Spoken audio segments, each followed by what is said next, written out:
হরে কৃষ্ণ। আজ ৩রা আষাঢ় ১৪৩২ ও ১৮ই জুন ২০২৫ বুধবার। আজ আমি ভাগবতম পাঠ করছি। ভাগবতমের চতুর্থ স্কন্ধ, প্রথম ভাগ, ১৪দশ অধ্যায়, বেন রাজার কাহিনীর শ্লোক ২৯ থেকে ৩৮। নারায়ণ হে নারায়ণ ভবভয় হরণম নারায়ণ। শ্লোক ২৯। মৈত্রেয় উবাচ ইত্থং বিপর্যয় মতি পাপীয়ানুৎপথং গত অনুনীয় মানস্ত দজাঙ্গাত ন চক্রে ভ্রষ্ট মঙ্গল। অনুবাদ: মহর্ষি মৈত্রেয় বললেন, তার পাপকর্মের ফলে এবং সন্মার্গ থেকে ভ্রষ্ট হওয়ার ফলে রাজা বেন মতিচ্ছন্ন হয়েছিল এবং সর্বপ্রকার সৌভাগ্য থেকে বঞ্চিত হয়েছিল। মহর্ষিরা গভীর সম্মান সহকারে তাকে যে অনুরোধ করেছিলেন তা সে গ্রহণ করতে পারেনি এবং তার ফলে সে ধিক্কৃত হয়েছিল। তাৎপর্য: অসুরেরা মহাজনদের বাণীর প্রতি শ্রদ্ধাপরায়ণ হতে পারে না। প্রকৃতপক্ষে তারা গুরুজনদের প্রতি সর্বদা অশ্রদ্ধাপরায়ণ। তারা নিজেদের মন গড়া ধর্ম সৃষ্টি করে ব্যাস, নারদ আদি মহাত্মাদের, এমনকি পরমেশ্বর ভগবান শ্রীকৃষ্ণকে পর্যন্ত অবজ্ঞা করে। গুরুজনদের অমান্য করা মাত্রই মানুষ অত্যন্ত পাপী হয়ে যায় এবং তাদের সমস্ত সৌভাগ্য হারিয়ে ফেলে। রাজা এতই দাম্ভিক এবং অহংকারী ছিল যে সে মহাত্মাদের প্রতি অশ্রদ্ধা প্রদর্শন করার সাহস করেছিল এবং তার ফলে সে তার সর্বনাশ ডেকে এনেছিল। ইতি শ্লোক ২৯। শ্লোক ৩০। ইতি তেহ সৎকৃতাস্তেন দ্বিজা পণ্ডিত মানিনা ভগ্নায়াং ভব্যজাঙ্গ্রায়াং। হরে কৃষ্ণ। ভগ্নায়াং ভব্যজাঙ্গায়াং তস্যৈ বিদুর চুক্রুধু। অনুবাদ: হে বিদুর, তোমার সর্বাঙ্গীন মঙ্গল হোক। সেই মূর্খ রাজা নিজেকে মস্ত বড় পণ্ডিত বলে মনে করে এইভাবে সেই মহর্ষিদের অপমান করেছিল এবং রাজার বাক্যে মর্মাহত হয়ে তারা তার প্রতি অত্যন্ত ক্রুদ্ধ হয়েছিলেন। ইতি শ্লোক ৩০। শ্লোক ৩১। হন্যতামেষ পাপ প্রকৃতি দারুণ জীবঞ্জগদোষাবাসু কুরুতে ভস্যসাদ ভ্রু। হরে কৃষ্ণ। ধ্রুবম। অনুবাদ: সমস্ত মহান ঋষিগণ তখন গর্জন করে বলেছিলেন, একে সংহার করো, একে সংহার করো। এ অত্যন্ত ভয়ঙ্কর ও পাপী। এ যদি বেঁচে থাকে তাহলে অবশ্যই সে সারা পৃথিবীকে অতি শীঘ্রই ভস্মসাৎ করবে। তাৎপর্য: সাধুরা সাধারণত সমস্ত জীবেদের প্রতি অত্যন্ত দয়ালু, কিন্তু যখন কোনো সাপ অথবা বিছাকে মারা হয় তখন তারা দুঃখিত হন না। সাধুদের পক্ষে কাউকে হত্যা করা ঠিক নয়, কিন্তু অসুরেরা, যারা সাপ অথবা বিছার মতো, প্রয়োজন হলে তাদের হত্যা করতে তাদের উৎসাহিত করা হয়েছে।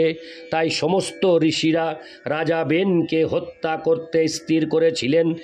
সে ছিল সমগ্র মানব সমাজের পক্ষে অত্যন্ত ভয়ঙ্কর।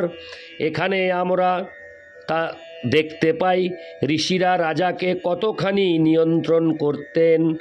রাজা অথবা সরকার যদি আসুরিক হয়ে যায়, তাহলে সাধুদের কর্তব্য সেই সরকারের উচ্ছেদ করে উপযুক্ত ব্যক্তিদের সেই পদে অভিষিক্ত করা, যারা সাধু মহাত্মাদের নির্দেশ এবং উপদেশ পালন করেন।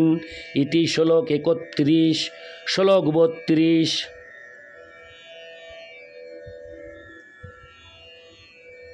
হরে কৃষ্ণ। শ্লোক 32। ন্যায়মর্হত্য সদ্বৃত্ত নরো দেববরাসনম যোহধি যজ্ঞপতিং বিষ্ণুং বিনিন্দোত্তন পত্রপ। অনুবাদ: ঋষিরা বললেন, এই দুরাচারী দাম্ভিক ব্যক্তিটির রাজ সিংহাসনে বসার কোনো যোগ্যতা নেই। সে এমনই নির্লজ্জ যে ভগবান শ্রী বিষ্ণুকে পর্যন্ত অপমান করার দুঃসাহস করে। তাৎপর্য: কখনোই ভগবান শ্রী বিষ্ণু এবং তার ভক্তদের নিন্দা ও অপমান সহ্য করা উচিত নয়। ভক্তরা সাধারণত অত্যন্ত বিনীত এবং শান্ত। তারা কখনো কারো সঙ্গে ঝগড়া করতে চান না। তারা কখনো, হরে কৃষ্ণ, তারা কারো প্রতি ঈর্ষাও করেন না। কিন্তু শুদ্ধ ভক্ত যখন দেখেন যে কেউ বিষ্ণু অথবা বৈষ্ণবকে অপমান করছে, তৎক্ষণাৎ তিনি ক্রোধে জ্বলন্ত অগ্নির মতো হরে কৃষ্ণ হয়ে ওঠেন। হরে কৃষ্ণ, জ্বলন্ত অগ্নির মতো হয়ে ওঠেন। এটি ভক্তের কর্তব্য। ভক্ত যদিও অত্যন্ত শান্ত এবং বিনীত, তবুও তিনি যদি ভগবান অথবা তার ভক্তের নিন্দা শ্রবণ করে নীরব থাকেন, তাহলে সেটি তার একটি মস্ত বড় ত্রুটি। ইতি শ্লোক 32, শ্লোক 33। কো বৈনং পরিচক্ষিত বেন মে কো মৃতে হশুভম প্রাপ্ত হৃদৃশমৈশ্বর্যং যদনুগ্রহ ভাজন। অনুবাদ: যে ভগবানের কৃপা ভাজন হয়ে এই ব্যক্তি সমগ্র সৌভাগ্য এবং এই প্রকার ঐশ্বর্য লাভ করে, মূর্তিমান পাপ সদৃশ রাজা বেন ছাড়া আর কেই বা সেই ভগবানের নিন্দা করতে পারে। তাৎপর্য: যখন মানব সমাজ ব্যষ্টিরূপে বা সমষ্টিরূপে ভগবদ্বিহীন হয়ে যায় এবং ভগবানের নিন্দা করে, তখন বিনাশ অবশ্যম্ভাবী। ভগবানের কৃপা অস্বীকার করার ফলে এই প্রকার সভ্যতা সব রকম দুর্ভাগ্য ডেকে আনে। ইতি শ্লোক 33, শ্লোক 34। ইথুং ব্যবসিতা হন্তু মৃষয় রূঢ়মন্নব নিজ ঘূর্হুঙ্কৃতৈর্বিনং হতমচ্যুত নিন্দয়া।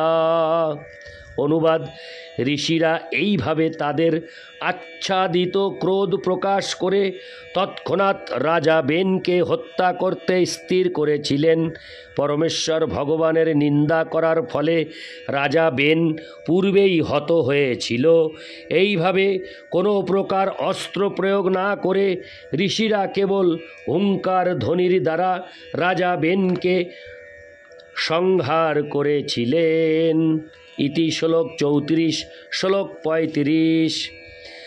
ঋষিভি শাশ্রম পদং গতে পুত্র কলেবরম সুনীতা পালয়ামাস বিদ্যাযোগেন শোচতি। অনুবাদ: তারপর ঋষিরা নিজ নিজ আশ্রমে প্রস্থান করেছিলেন। বেন জননী সুনীতা তখন তার পুত্রের মৃত্যুতে অত্যন্ত কাতর হয়েছিলেন। তিনি তার পুত্রের মৃতদেহ বিশেষ উপাদানের প্রয়োগের দ্বারা এবং মন্ত্রের দ্বারা মন্ত্রযোগেন সংরক্ষণ করতে স্থির করেছিলেন। ইতি শ্লোক 35, শ্লোক 36। একদা মুনয়স্তে তু সরস্বৎসলীলাপ্লুতা হুত্তাগ্নিন সৎকথাশ্চক্রুরূপবিষ্টা শরীত্তটে। অনুবাদ: এক সময় এই হরে কৃষ্ণ এক সময় সেই মহাত্মাগণ সরস্বতী নদীতে স্নান করে এবং যজ্ঞাগ্নিতে আহুতি প্রদান করে তাদের দৈনন্দিন কৃত্য অনুষ্ঠান করেছিলেন। তারপর নদীর তটে উপবেশন করে তারা চিন্ময় ভগবানের লীলা আলোচনা করতে শুরু করেছিলেন। ইতি শ্লোক 36, শ্লোক 37। বিক্ষত্থিতাংস্তদোৎপাতানাহুর্লোক ভয়ঙ্করান অপ্পভদ্রমনাথায়া দস্যুভো ন ভবেদ ভুব। অনুবাদ: সেই সময় রাজ্যে নানা প্রকার উপদ্রব হওয়ার ফলে সমাজে আতঙ্কের সৃষ্টি হয়েছিল। তাই সেই ঋষিরা নিজেদের মধ্যে আলোচনা করতে শুরু করেছিলেন, যেহেতু রাজার মৃত্যু হয়েছে এবং পৃথিবীকে রক্ষা করার মতো কেউ নেই, তাই হয়তো দস্যু তস্করদের প্রভাবে প্রজারা সংকটাপন্ন হতে পারে। তাৎপর্য: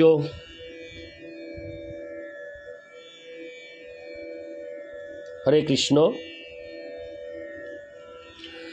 তাৎপর্য: রাজ্যে যখন উপদ্রব হয় অথবা আতঙ্কের সৃষ্টি হয় তখন প্রজাদের সম্পত্তি এবং জীবনের নিরাপত্তা থাকে না। দস্যু তস্করদের প্রভাব বৃদ্ধি পাওয়ার ফলে সেই পরিস্থিতির সৃষ্টি হয়। সেই পরিস্থিতির সৃষ্টি হলে বুঝতে হবে যে শাসক অথবা সরকার মৃত। রাজা বেনের মৃত্যুর ফলে এই সমস্ত সংকট দেখা দিয়েছিল। তাই ঋষিরা জনসাধারণের নিরাপত্তার ব্যাপারে অত্যন্ত উৎকণ্ঠিত হয়েছিলেন।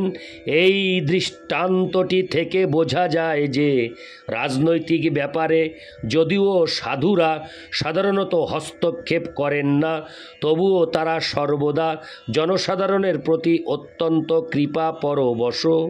তাই সমাজ থেকে সর্বদা দূরে থাকলেও জনসাধারণের প্রতি তাদের করুণা এবং অনুকম্পার ফলে তারা বিবেচনা করেন কিভাবে মানুষ শান্তিপূর্ণভাবে তাদের কৃত্যকর্ম অনুষ্ঠান করে বর্ণাশ্রম ধর্ম অনুসরণ করতে পারে। সেই ছিল এই সমস্ত ঋষিদের চিন্তার বিষয়। কলিযুগে সব কিছুই বিশৃঙ্খলা এবং অশান্তিতে পূর্ণ। তাই সাধুদের কর্তব্য হচ্ছে হরে কৃষ্ণ মহামন্ত্র কীর্তন করা, যা শাস্ত্রে অনুমোদিত হয়েছে। হরের নাম হরে কৃষ্ণ, হরের নাম হরের নামৈব কেবলং কলৌ নাস্তেব্য গতিরন্যথা। পারমার্থিক এবং জাগতিক উভয় প্রকার উন্নতি সাধনের জন্যই সকলের কর্তব্য হচ্ছে ভক্তি ভরে হরে কৃষ্ণ মহামন্ত্র কীর্তন করা। ইতি শ্লোক 37, শ্লোক 38। এবং মৃষন্ত ঋষয় ধাবতাং সর্বতোদিশম পাংশু সমুত্থিত ভূরিশ্চোরানামভিলুম্পতাম। অনুবাদ: মহান ঋষিরা যখন এইভাবে আলোচনা করছিলেন তখন তারা দেখলেন যে সর্বদিকে এক ধূলির ঝড় উত্থিত হয়েছে। নাগরিকদের লুণ্ঠনে রত দস্যু তস্করদের চতুর্দিকে ধাবিত হওয়ার ফলে এই ঝড় উঠেছিল। তাৎপর্য: চোর এবং বদমাশেরা জনসাধারণকে লুণ্ঠন করার জন্য রাজনৈতিক বিশৃঙ্খলার সুযোগের প্রতীক্ষা করে। দস্যু তস্করদের নিরস্ত্র করার জন্য বলিষ্ঠ শাসন ব্যবস্থার প্রয়োজন। ইতি শ্লোক 38। नारायण हे नारायण भवभय हरिणं नारायण। हरे कृष्ण।